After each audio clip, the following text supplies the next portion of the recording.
que estamos falando sobre seguindo nos passos de Jesus. E hoje nós vamos falar sobre perdão. A partir de Jesus, lá na cruz, já crucificado, e ele sendo vilipendiado, zombado, mas ele pediu que Deus perdoasse a todos que estavam zombando dele. Então eu convido você a abrir a sua Bíblia em Lucas, Evangelho segundo escreveu Lucas, capítulo 23.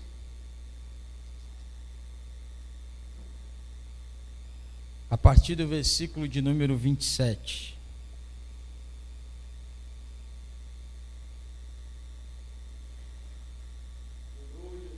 Evangelho segundo escreveu Lucas, capítulo 23, a partir do versículo de número 27.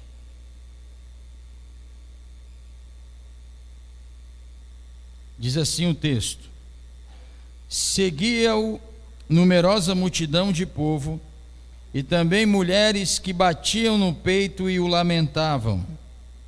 Porém Jesus, voltando-se para elas, disse: Filhas de Jerusalém, não choreis por mim, chorai antes por vós mesmas e por vossos filhos, porque virão dias em que se dirá: Bem-aventuradas as estéreis que não geraram, nem amamentaram. Nesses dias dirão aos montes: Caia sobre nós, e aos outeiros: cobre-nos. Porque se em lenho verde fazem isto, que será no lenho seco?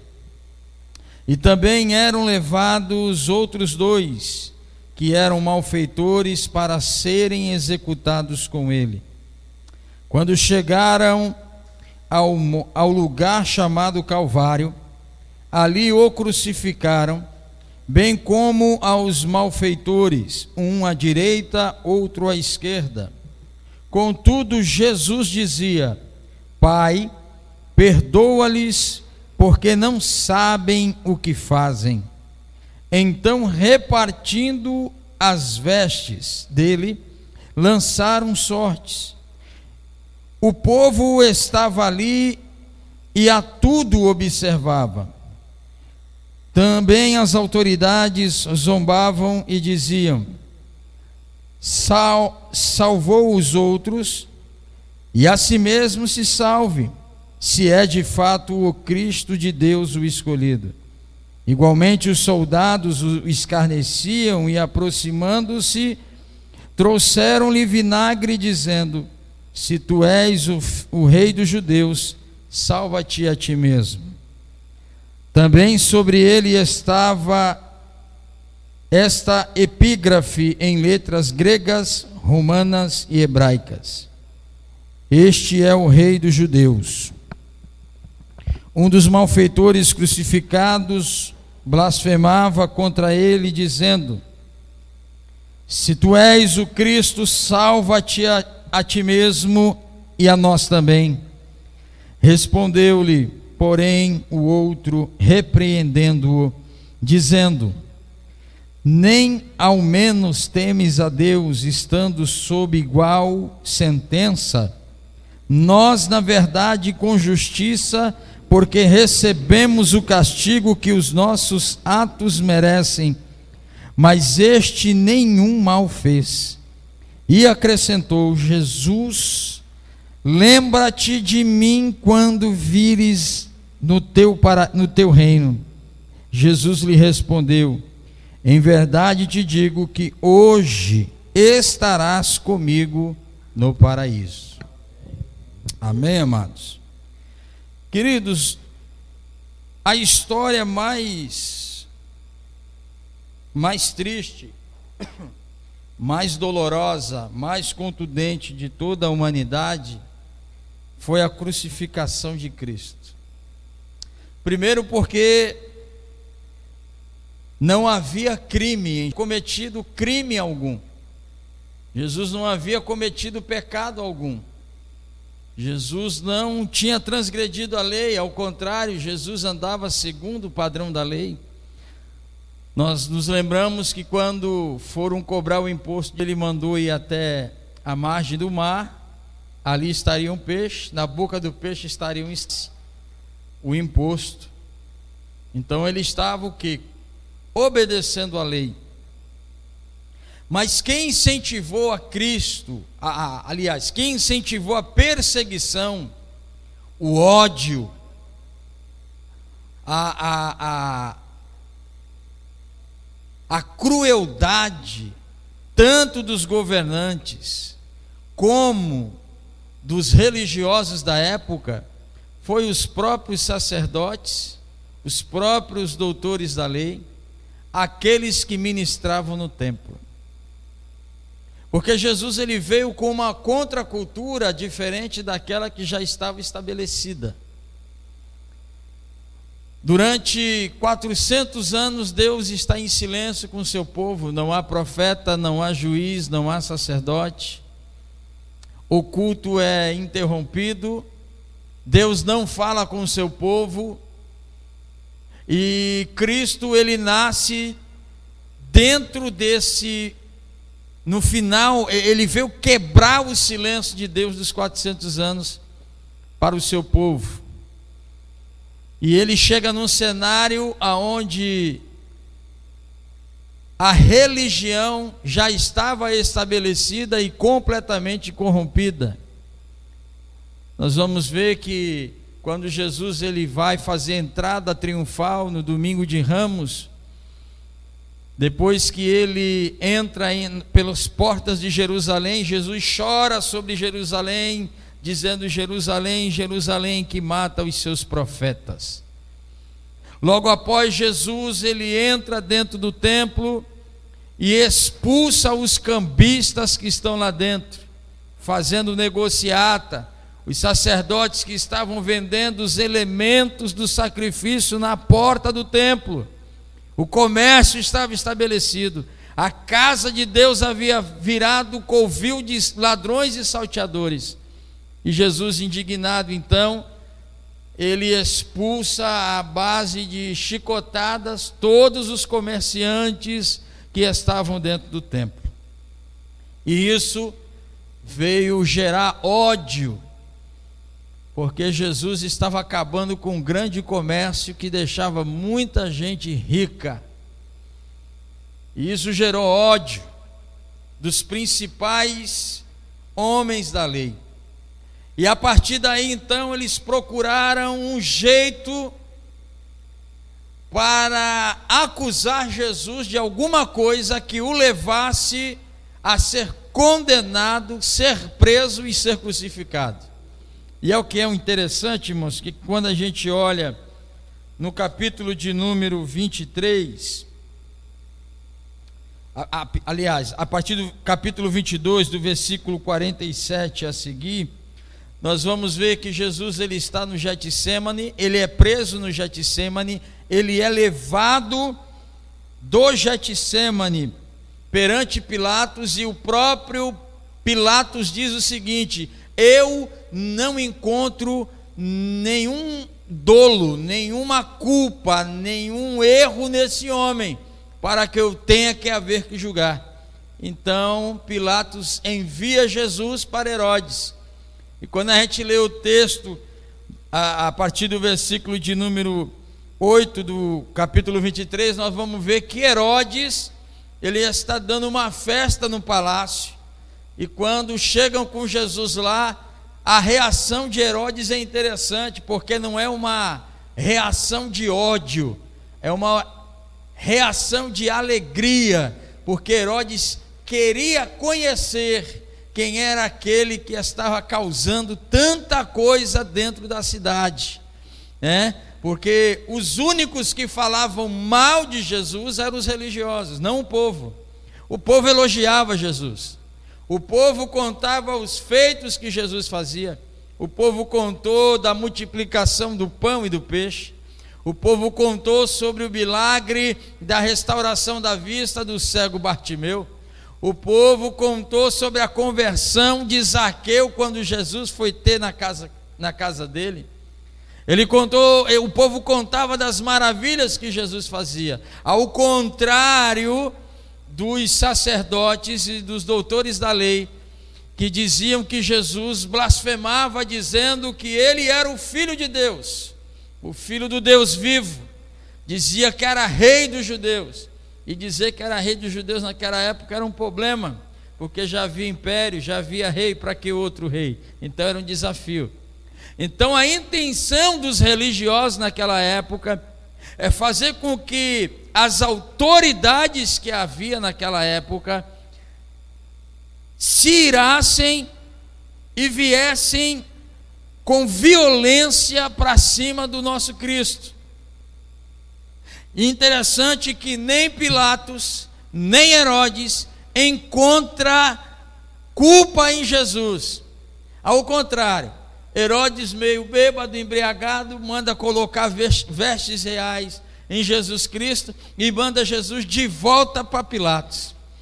Pilatos disse o seguinte: se nem o rei Herodes encontrou nele alguma culpa, não sou eu que vou julgar esse homem. Então o povo disse o seguinte: era lembrado que naquele dia em que Jesus tinha voltado para as mãos de Pôncio Pilatos para ser julgado, era o dia em que ele deveria soltar um preso, porque era a festa da Páscoa. Então todo ano se soltava um preso, para que esse preso retornasse à sua casa, à sua família. Então começaram a gritar, através dos sacerdotes que estavam dizendo que ele era blasfemador, que havia culpa nele. Então começaram a gritar: solta Barrabás e crucifica o Cristo. Solta Barrabás e crucifica Cristo. Dentro disso, Pôncio Pilatos disse uma coisa: eu lavo as minhas mãos, e vocês decidiram o destino desse homem. Mandou soltar Barrabás, mandou prender Cristo. Cristo então é lá massacrado pelos soldados. Ele apanha, ele é esmurrado, ele é cuspido, ele é chicoteado. Depois de toda a tortura física, agora eles partiram para a tortura emocional.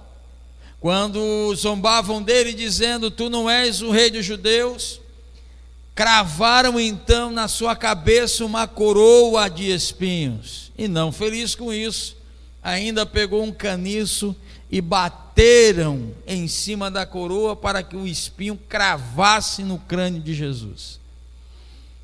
Fora isso, vendo Jesus naquele jeito, percebendo que Jesus estava com sede, Jesus pede água, dão vinagre a Jesus. Mas Jesus, sentindo pelo olfato o cheiro do vinagre, ele não tomou, porque se ele tomasse, quebraria uma promessa e uma profecia de Isaías 53, onde diz que ele era varão de dores.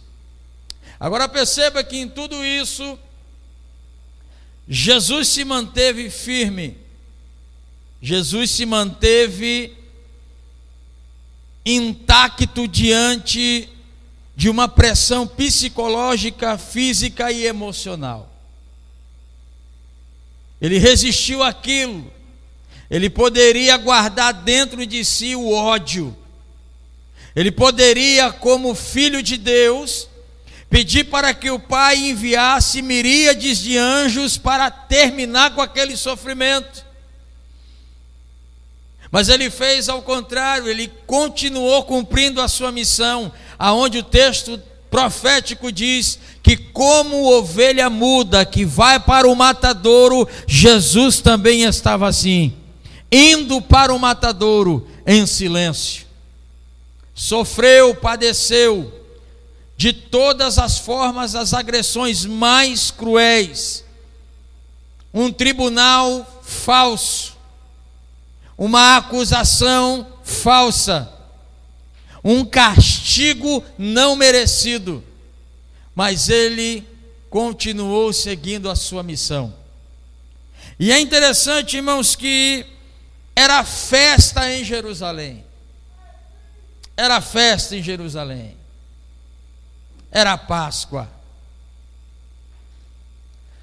O seu tesoureiro, em quem ele mesmo escolheu, chamado Judas Iscariotes, numa noite vai até a casa onde estão os sacerdotes da época, e junto com eles arquiteta um plano por 30 moedas de prata. E o resultado foi o sofrimento de Cristo. Depois das humilhações físicas, emocionais, a psicológica não termina ali, porque lançam sobre ele a cruz, o patíbulo, e a gente pensa que Jesus ele carregou aquela cruz imensa nas costas. A estaca não estava no patíbulo. Jesus carregou o patíbulo nas costas, o tronco maior sobre as costas. E ele foi levando, andando e sofrendo e muito castigado. E os soldados continuavam a zombar de Cristo. Tu não és o Filho de Deus, tu não és Rei dos Judeus. Olha aí o teu povo. E o povo em massa, alvoroçada, animada com aquele espetáculo de horror. E ele seguindo a sua caminhada, a ponto de eles verem que ele estava completamente esgotado, e pegou um entre a multidão, o Cirineu, para poder ajudá-lo a carregar o patíbulo nas costas, até chegar ao Monte da Caveira, o Calvário. E lá a tortura psicológica continua. Ele é colocado entre dois ladrões. Os algozes estão lá. Os martelos foram pregados em suas mãos e em seus pés. Então colocaram ele de pé na cruz, entre os dois ladrões. E a multidão alvoroçada com aquela coisa, aquela cena de horror, ainda gritavam: tu não és o Filho do Deus vivo, salva-te a ti mesmo, salva os outros que aí estão. Os soldados zombavam, os soldados gritavam e alvoroçavam aquela multidão com ódio de quem não merecia ser odiado, de quem não merecia ser castigado e de quem não merecia ser punido. Mas a multidão estava alvoroçada porque os líderes religiosos faziam com que eles tivessem ódio de Cristo. Um dos ladrões olha para ele e diz assim: ei, tu não és o Filho de Deus, tu não és o Cristo, tu não és o Rei dos Judeus, por que tu não salva a ti mesmo? E depois disso, salva nós também. E o ladrão olha para o colega culpado e diz assim: que você está falando o quê? Você não reparou que ele é inocente? Você não reparou que ele está sofrendo inocentemente? Culpados somos nós, estamos aqui porque merecemos estar, mas ele não. E naquela multidão alvoroçada, irmão Fernando, aguçada pelo ódio, Jesus ele expressa uma das 7 palavras, das suas últimas 7 palavras na cruz.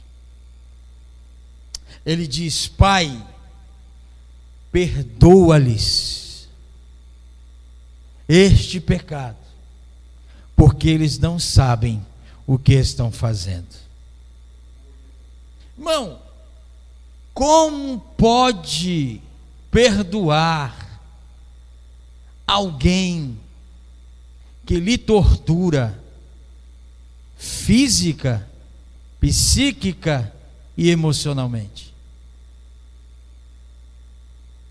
Como olhar para os soldados que o chicotearam, que deram vinagre quando ele estava com sede pedindo água, e olhar para eles, Fabiano, e dizer assim: Pai, perdoa-lhes, porque eles não sabem o que estão fazendo. Quem é esse, irmão?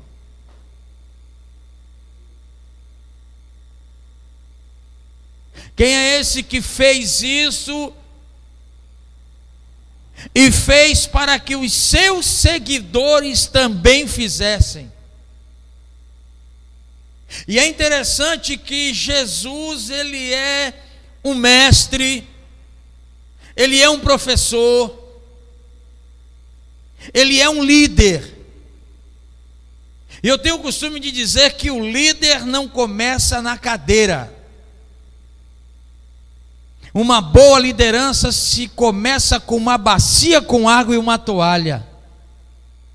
Porque o bom líder, ele sabe que ele não está lá para ser servido, ele está lá para servir. Ele não está lá só para dar exemplo, ele está lá para ser o próprio exemplo. E Jesus, então, ele ensinou sobre tudo isso.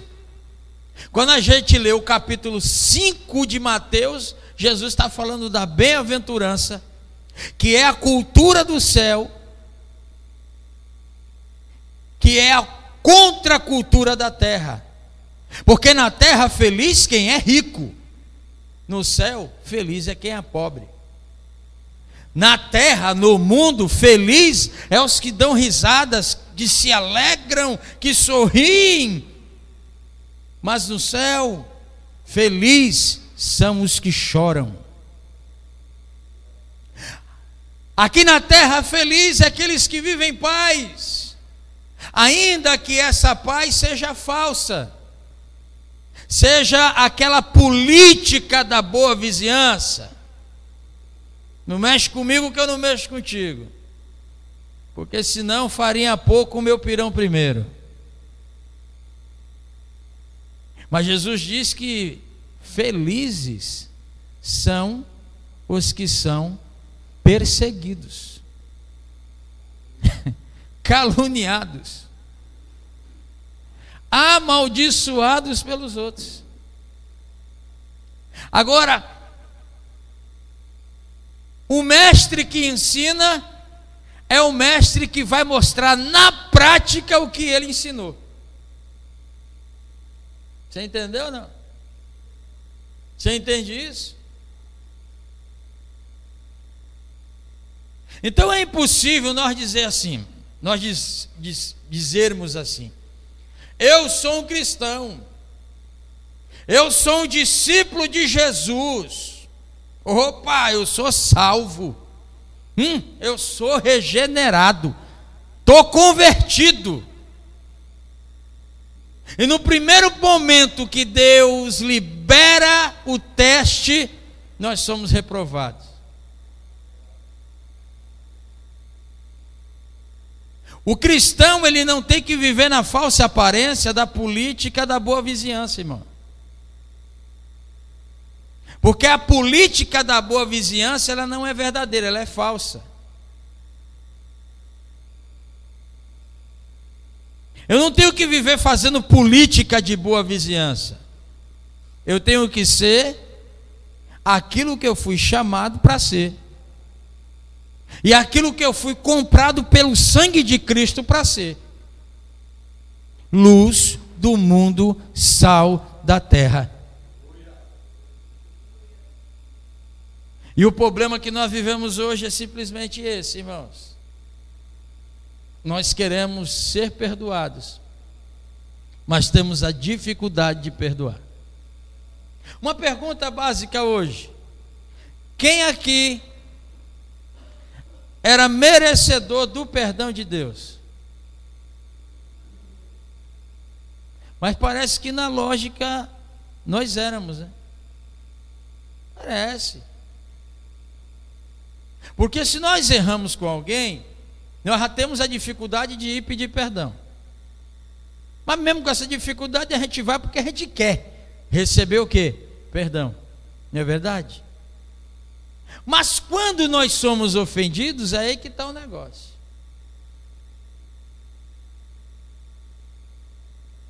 Aí que está o problema. Aí é que está o enrosco. Aí é que está a dureza. Porque todo ser humano é assim, irmãos. Ele está disposto a ser perdoado, mas ele não está pronto para perdoar. E eu quero lhe dizer que nós não somos uma caçamba de lixo. Nós somos templo, morada e habitação do Espírito Santo de Deus. E toda aquela pessoa, irmão, que não perdoa, ela carrega lixo dentro dela, e é lixo tóxico, porque acaba contaminando os outros. Você já conversou com uma pessoa amargurada? Você sai de lá azedo da conversa, irmão. Se tu não tiver o Espírito Santo habitando em você, você sai de lá amargo. Você sai de lá, mal, ruim. Você sai de lá pesado. Toda pessoa que não perdoa, ela carrega dentro de si lixos tóxicos.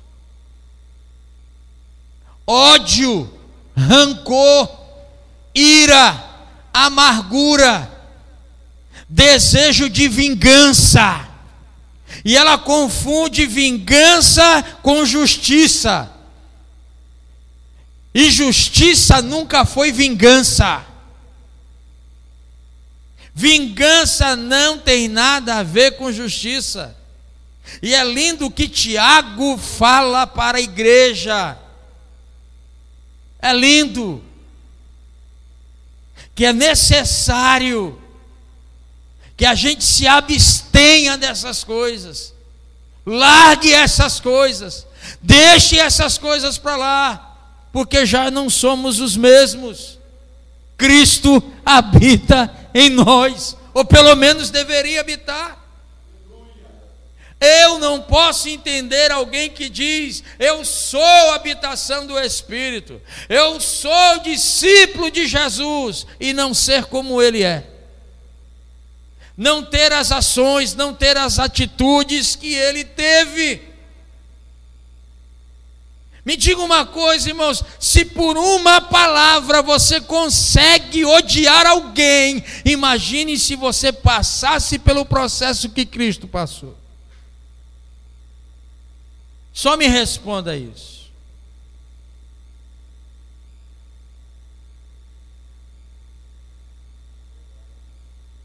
E um problema, irmãos, que nós estamos vivendo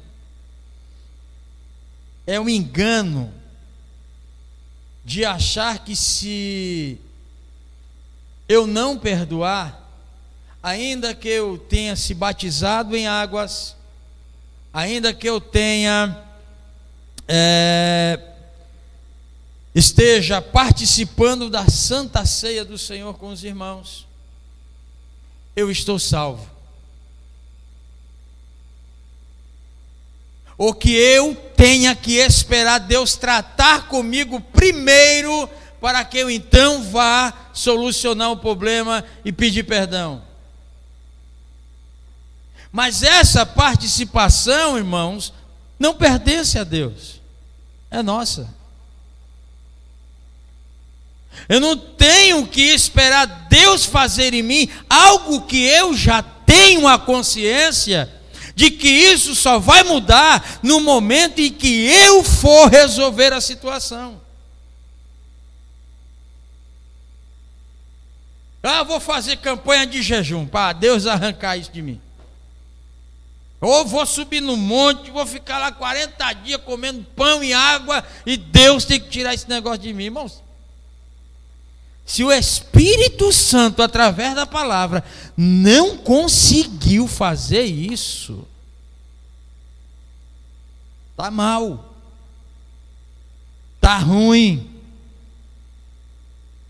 tem alguma coisa de muito errado.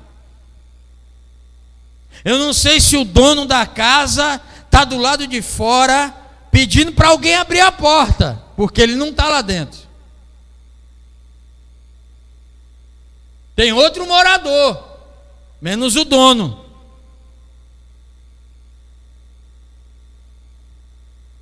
Tem outro morador, menos o dono. Irmão, e eu vou te dizer, não perdoar é perigoso demais.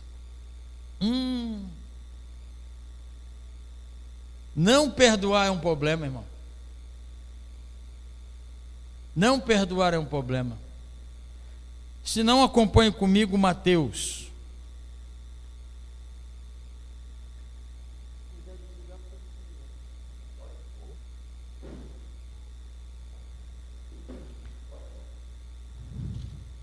Mateus,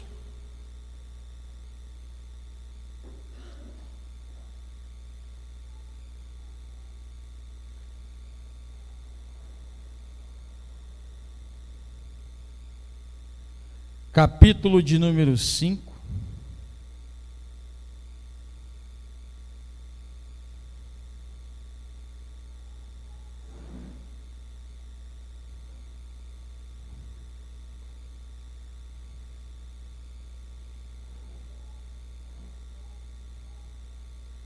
versículo de número 23.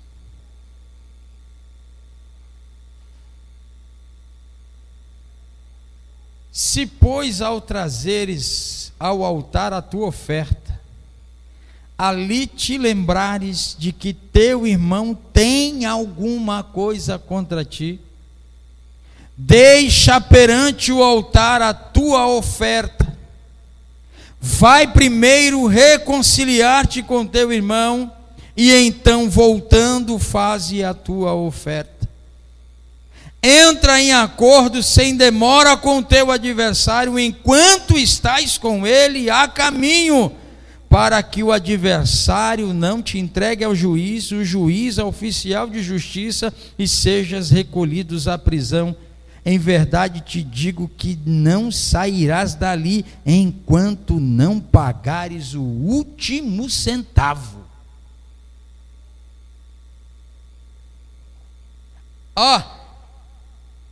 O peso do juízo de Deus estabelecido. Pá! E enquanto não resolver, Deus não tira. E quando se fala de oferta aqui, não é oferta moeda. Que a gente, quando se fala, na igreja é assim, quando se fala de oferta, a primeira coisa que vem na cabeça é a cédula. É a nota que está na carteira e a nota que está no bolso.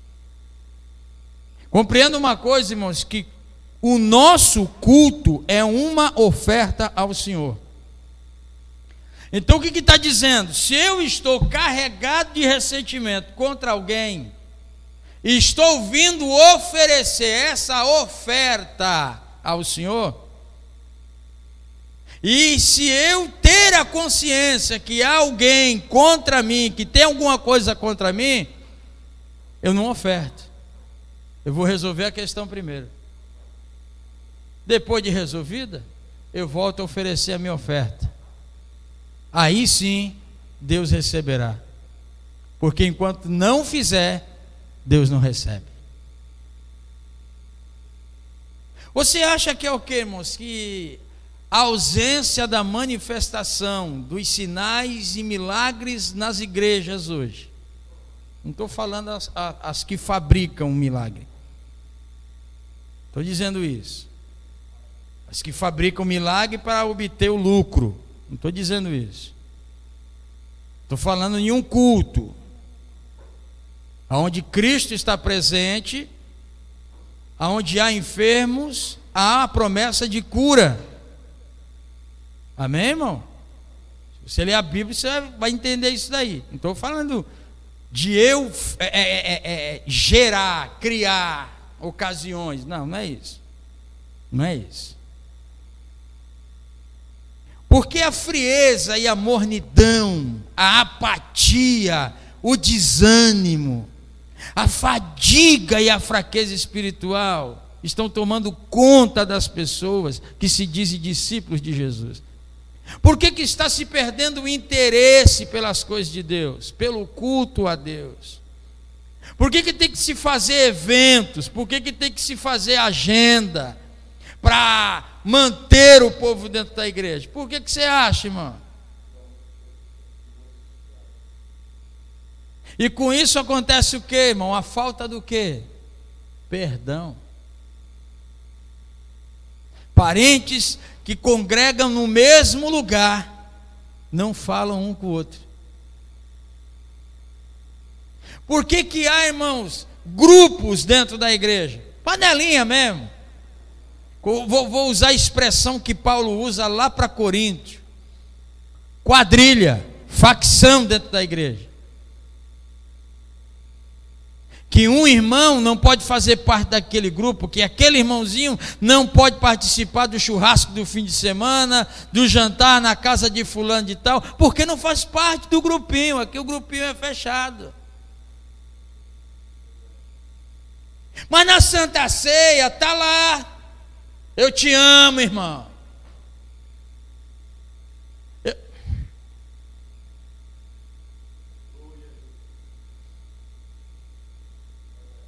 Aí vem abraçada a ósculo santo. Mas interessante que não convidou para o churrasco do dia anterior, né, irmão?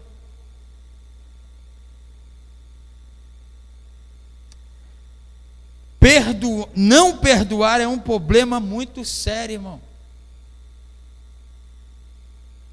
Imagine se Jesus lá na cruz pedisse para que Deus viesse com um ato de justiça e juízo, e não com perdão. O que seriam os ensinamentos dele para nós? Do que serve ensino sem prática, e o que serve a prática sem o exemplo?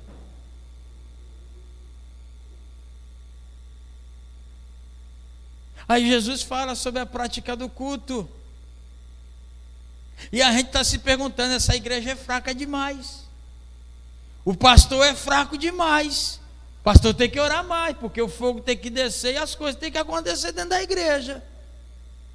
Mas o indivíduo que veio prestar o culto está todo arrebentado, carregando lixo tóxico dentro dele, e ainda quer que Deus manifeste poder. Está de brincadeira comigo? Ainda quer ver Deus operar sinais, prodígios e maravilhas, quer ver cego enxergar. Ele está cego, mas não consegue enxergar, e quer ver o cego físico enxergar. O cara está tão cego que ele não consegue enxergar o que ele está carregando dentro dele, dentro dela. Mas quer ver o cego, deficiente visual, enxergar. Ele quer ver o paralítico andar, ele está paralítico, ele não frutifica, ele não anda, ele não cresce, ele não desenvolve, ele está parado, a igreja está em movimento e ele está dizendo que está tudo parado. Me ajuda aí.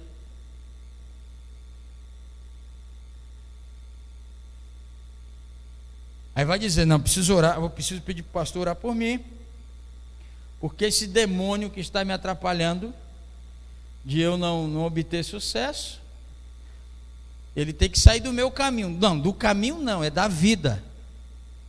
Não, não é do caminho, é da vida, é de dentro, tem que ser expulso de dentro, porque a Bíblia diz claramente quem é que é o dono de tanta coisa ruim que está dentro do ser humano. Vamos lá? Gálatas capítulo de número 5.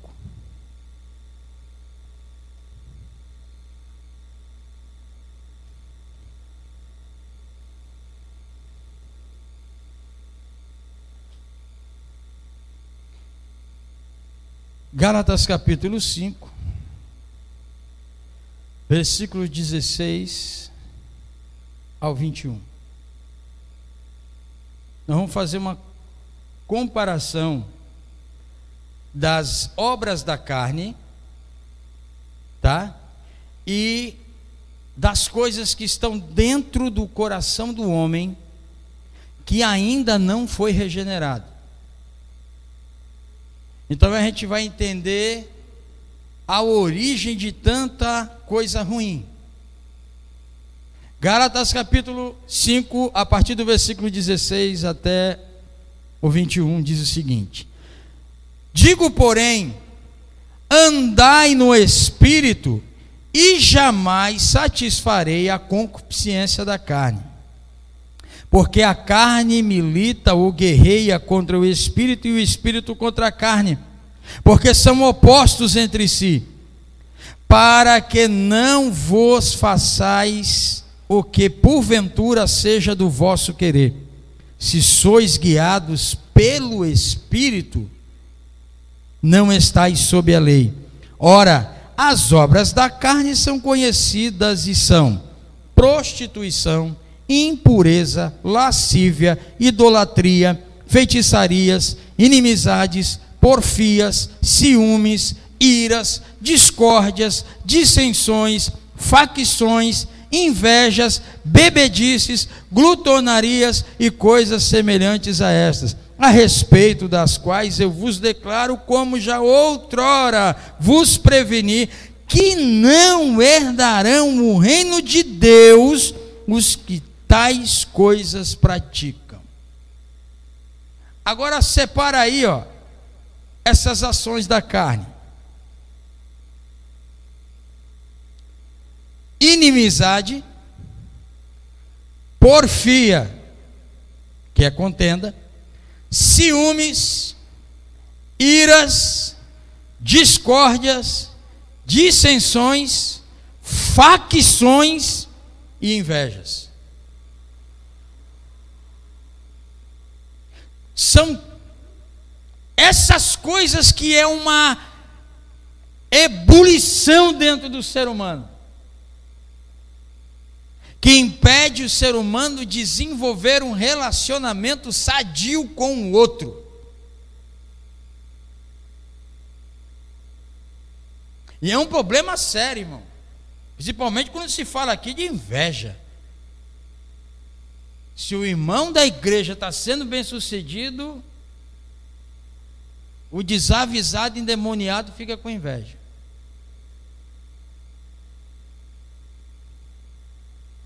E aí já parte o quê? Para a separação da amizade. Aí a inveja, ela vem trazendo as companheiras. Quais são as companheiras da inveja? Ciúme, discórdia. Olha, eu acho que você não deveria comprar, eu acho que você não deveria fazer. Aí a pessoa, na humildade, vai lá, concorda com um conselho, passa-se alguns dias, vai na casa de quem deu o conselho, o que deu o conselho fez o que disse para o outro não fazer. Como é que se chama isso aí?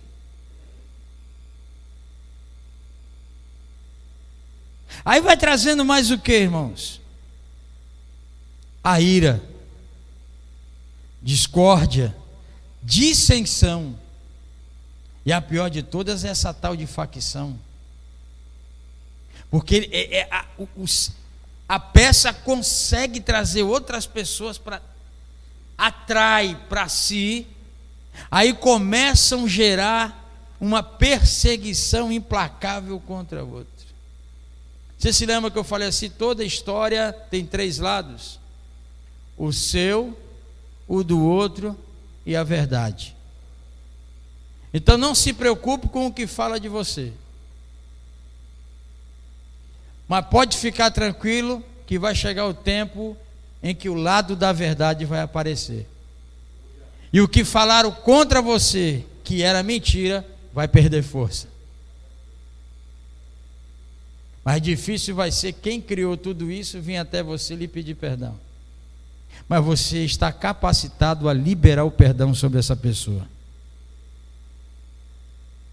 O problema é que se essas histórias criarem dentro de você raiz de amargura, então não é ele que precisa ser liberto, é você que precisa passar pelo processo de libertação.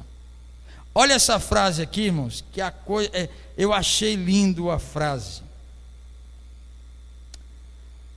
A frase diz o seguinte: perdoar é libertar um prisioneiro, e então se dar conta de que o prisioneiro era você. Pode marcar aí, irmão. Perdoar é libertar um prisioneiro, e então se dar conta de que o prisioneiro era você.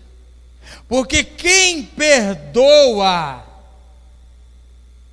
é que se sente livre, não é quem foi o perdoado. Amém, irmão? Porque quem estava sendo prisioneiro dos ressentimentos, dessas coisas todinha que nós lemos, éramos nós.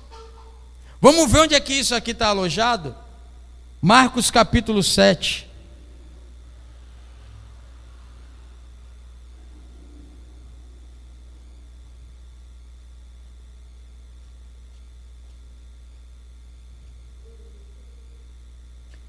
Marcos capítulo 7.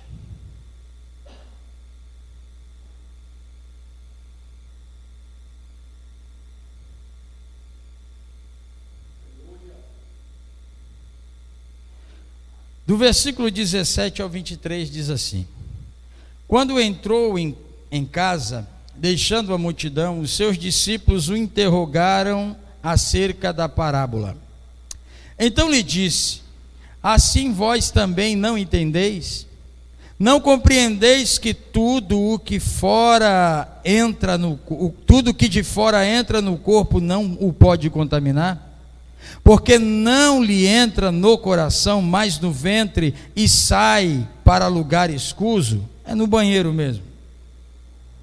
E assim considerou ele puros todos os alimentos, e dizia: o que sai do homem é isso que o contamina, porque de dentro do coração dos homens é que procedem os maus pensamentos, a prostituição, os furtos, os homicídios, os adultérios, a avareza, as malícias, o dolo, a lascívia, a inveja, a blasfema, a soberba, a loucura. Ora, todos estes males vêm de dentro e contaminam o homem.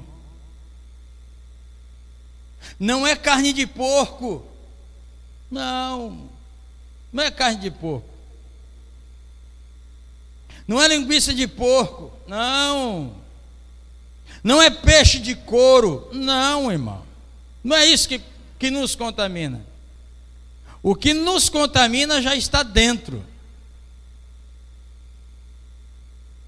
E isso precisa ser arrancado. E essa ação não é nossa. A nossa ação aí é permitir, receber e entender que precisamos dessa mudança e que aquele que pode causar a mudança quer entrar e fazer a mudança dentro de nós. A mudança na nossa vida, ela começa de dentro para fora, não de fora para dentro. E quem tem a chave para abrir essa porta, virar a chave para a mudança, somos nós. O problema é que tem gente que morre com ódio, tomando Santa Ceia ou participando dela, mas não perdoa.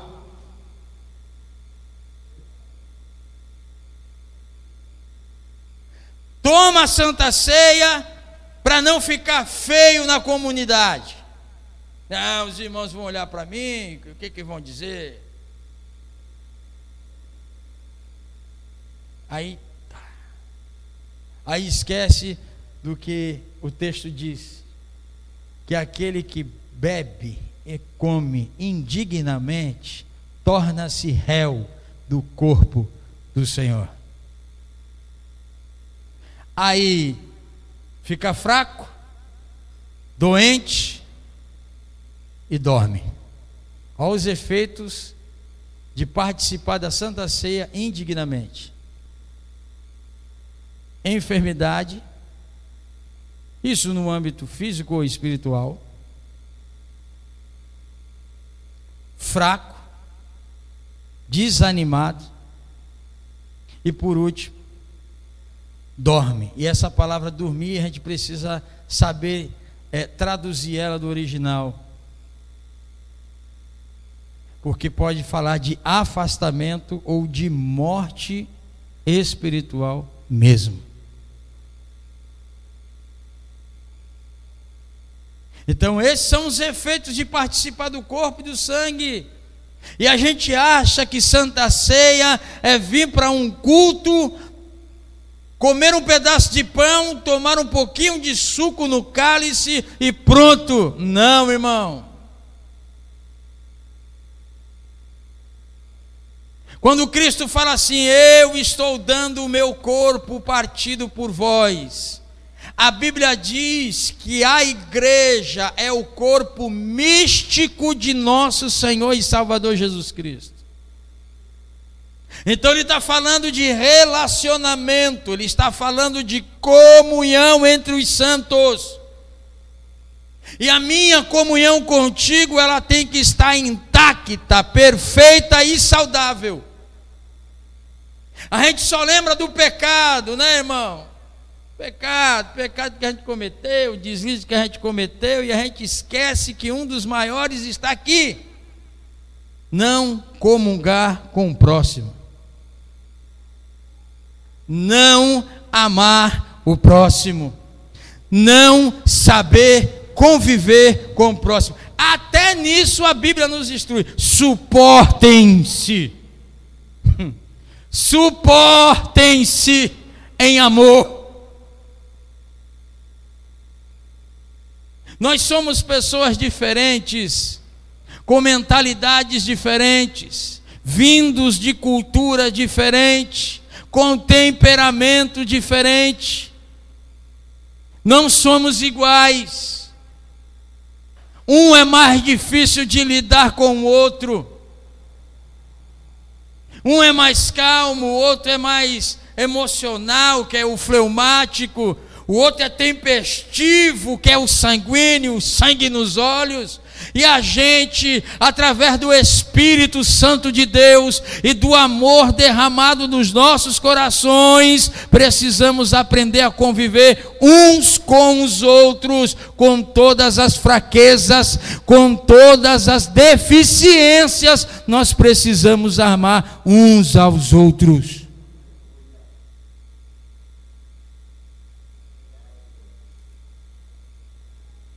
Perdoar é necessário, irmão. Vamos fazer culto de libertação, vamos expulsar os capeta todos. Vamos expulsar os capeta lá da vida financeira. Vamos expulsar o demonhão, o gafanhoto, o devorador, o cão da cilibrina, essa raça ruim. Só que a igreja não está precisando se libertar, irmão, da crise financeira. A igreja precisa se libertar do ódio, da ira e da raiva, da mágoa, do rancor, do ressentimento. A igreja diz que ama, mas não sabe o que é amor.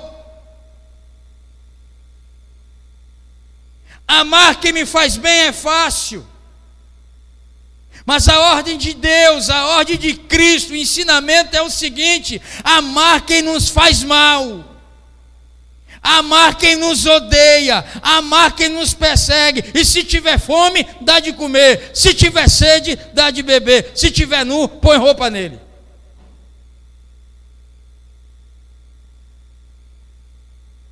Nisso sabeis que sois filhos de quem? De Deus. A gente não provamos que somos filhos de Deus falando. Nós provamos que somos filhos de Deus vivendo. Palavras o vento leva, atitudes fica marcada para sempre. A igreja não precisa mais, irmão, de palavra. A igreja agora precisa pôr em prática o que já foi ensinado. E nós estamos falando dessa tarefa. Jesus foi capaz de perdoar toda a atrocidade que fizeram com ele, sem ele ter culpa alguma. Ele disse olhando nos olhos de todo mundo. Ele estava olhando para a multidão. O único momento que ele eleva os olhos para cima é quando ele vai falar Salmo 22, verso 1. Eloi, Eloi, lama sabachthani, que quer dizer, Deus meu, por que me desamparaste? Mas quando ele pediu perdão para que o Pai perdoasse, ele não olhou para o céu, ele olhava nos olhos da multidão irada, carregada de ódio, e gostando daquela carnificina. E ele olhando nos olhos de todos, dizendo: Pai, perdoa. É como se ele estivesse falando assim: eu peço que meu Pai te perdoe, te perdoe, te perdoe, te perdoe, te perdoe, te perdoe. Eu não guardo ressentimento de você, te perdoe.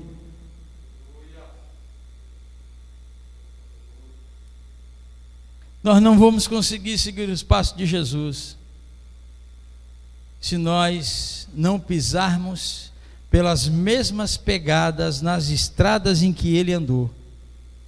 E isso vai nos conduzir na cruz. Na cruz.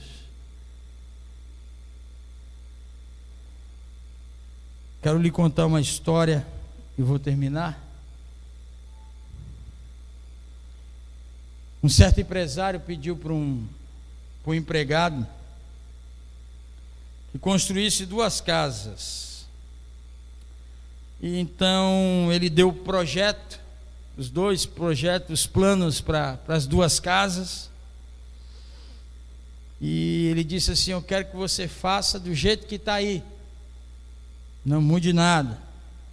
O empregado leu os planos e, chateado porque faltava apenas 3 meses para ele se aposentar, começou a dizer: faltam 3 meses para me aposentar e este homem me dá um trabalho para 6 meses. Pois farei, mas vou usar materiais de segunda, não vou me desdobrar muito, farei o que puder e assim me sobrará dinheiro para mim. O cara maquinou em dar golpe no patrão, porque ele está virado, porque faltava 3 meses para ele se aposentar, e o patrão deu um trabalho para ele que ia durar 6 meses. Então ele já estava arquitetando como roubar o patrão. Ódio, raiva, rancor. As colunas ele fez sem muito esmero, usou materiais baratos e de segunda. Em toda a edificação da casa utilizou materiais não conformes à estrutura e só esmerou na fachada para enganar o dono. E o que podia pular o fez, de tal forma poupar o tempo que normalmente precisava para o fazer e assim sair mais rápido possível. Então ele fez a fachada de conformidade ao pedido, mas o restante das casas ele bagunçou mesmo. Quando acabou a edificação, apareceu o dono e ele olhou para a casa, se aproximou do seu empregado e disse-lhe: toma as chaves, este é o teu presente por todos os anos que você me serviu. Esta é a tua casa.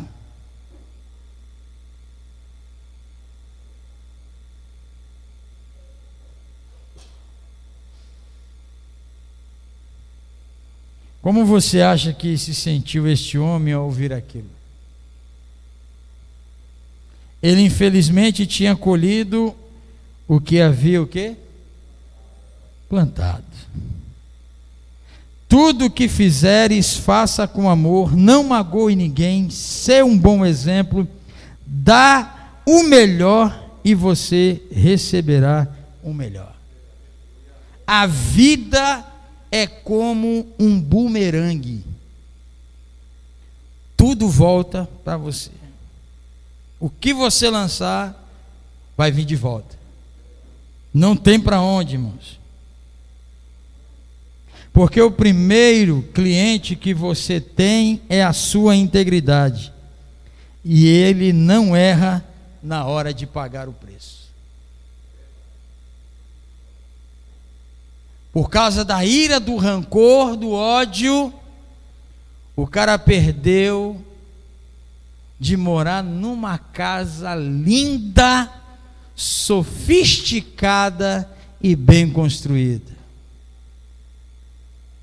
O perdão nos distancia de Deus. A falta do perdão nos distancia de Deus. O perdão nos leva para os braços de Deus.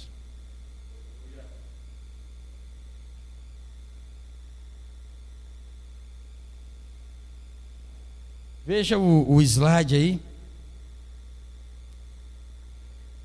Você entende